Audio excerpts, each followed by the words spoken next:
the thing that you need to know about one-step equations is you got to know that opposite operations.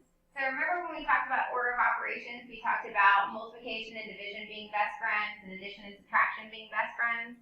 Well, it's the same kind of thing. So the opposite of multiplying is dividing, and the opposite of adding is subtracting, and vice versa. It goes back and forth, okay? So we're going to remember, like, what's the opposite of this, what's the opposite of that, okay?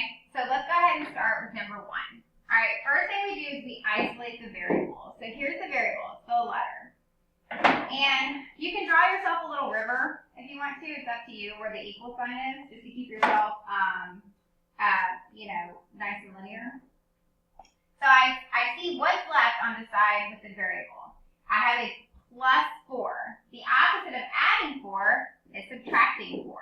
So I have to subtract 4 on both sides of the river, both sides of the equal sign. Draw your line. Those cancel. You drop down your x. And now 6 minus 4 is 2. So my solution is x equals 2. Now here's the check step, and it's a super important step. You take back your original equation, and all you're going to do is, I supposedly have x equals 2. So I want to make sure that when I plug in 2 plus 4, I get 6. So that is true. So it checks out. Alright, so I draw a little river where the equal sign is. Here's my variable. I've got a minus 5. The opposite of subtracting 5 is adding 5. Those cancel. I bring down my x. Negative 7 plus 5. Y'all, you get to use your calculator, so please use it. Negative 7 plus 5 is a negative 2. Now I'm going to go ahead and do my check step. So I write down the original, x minus 5 equals negative 7, and I'm just going to plug in this negative 2. Same sign, I add. Negative 2 minus 5, so 2 plus 5 is 7, I got to keep the negative. Is that what I should have gotten? Yes, so it checks out. Alrighty, here's our little river. This time, the variable is on the right, okay? So this is x divided by 2, right? Fractions just means division. The opposite of dividing by 2 is multiplying by 2. So I'm going to multiply both sides by 2. Those go away. Drop down your x. 2 times 4 is 8. I know a lot of times, especially I like it to be an x equals. So I'm just going to go ahead and just flip that around and make x equals 8 like that.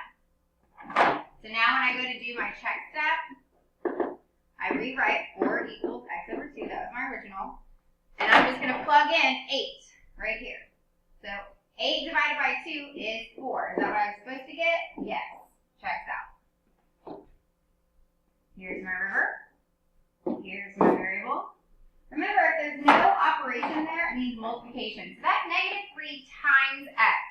So the opposite of multiplying by negative 3 is dividing by negative 3. Okay, so we divide on both sides. Guys, remember, we do not use that. Okay, we use the fraction bar. Please don't let me see you do the line dot thing. Okay, draw your line. Those cancel. You bring down your x. A negative and a negative is a positive. 15 divided by 3 is 5. Once again, use your calculator to make sure. I'm going to go over here and do my check step. Negative 3x equals negative 15. So I'm going to plug in that 5 right here. Negative 3 times 5 is a negative 15. Is that what I should have gotten? Yes, it checks out. Draw my river. My variable this time is on the right. The opposite of subtracting 4 is adding 4. Add 4 on both sides of my river. Those cancel. 2 plus 4 is 6. And I've got my m. Remember, I like to rewrite it as m equals 6. Same thing. That's my solution. Let's go ahead and check step it out. Okay. I'm going to plug in the m equals 6 because that's what I'm checking to make sure it's true. Okay. is 6 minus 4 2? Yes. And that's what I'm supposed to get. Checks out. Draw my river. Find my variable. Okay? So my variable is x, is over here. So if I cover it up, I'm left with a 5. A 5. Okay? The opposite of just 5 is a negative 5. So I'm going to subtract 5 on both sides. Draw your line. Negative 9 minus 5 is a negative 14. Remember, use your calculator. And I have a positive x. So just x. That's my solution. Y'all know me. I like to rewrite it to where the variable's on the left. Let's go ahead and check step it out. And on your whiteboards, I'm going to ask for you to check steps and make sure that you got this down. All right. 5 plus a negative 14. Remember, when I have a positive and a negative next to each other, it's just a negative. Opposite signs, I subtract. Take the sign of the larger number. That's what I was supposed to get. It checks out.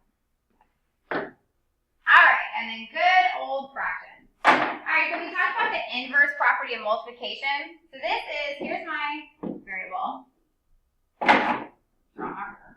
This is 3 divided by 4. So but this is, remember, if there's nothing in between, it's multiplication. So if I have a fraction that is touching the variable, I actually do the opposite. I take the reciprocal, which just means I flip the fraction. So I flip-flop the numerator and the denominator. Those are going to cancel out. Drop down your x.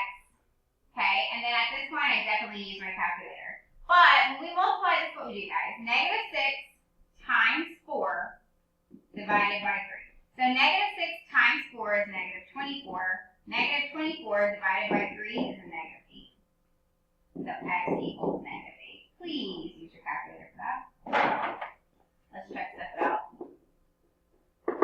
So 3/4 x equals negative 6. 3/4 times negative 8 equals negative 6.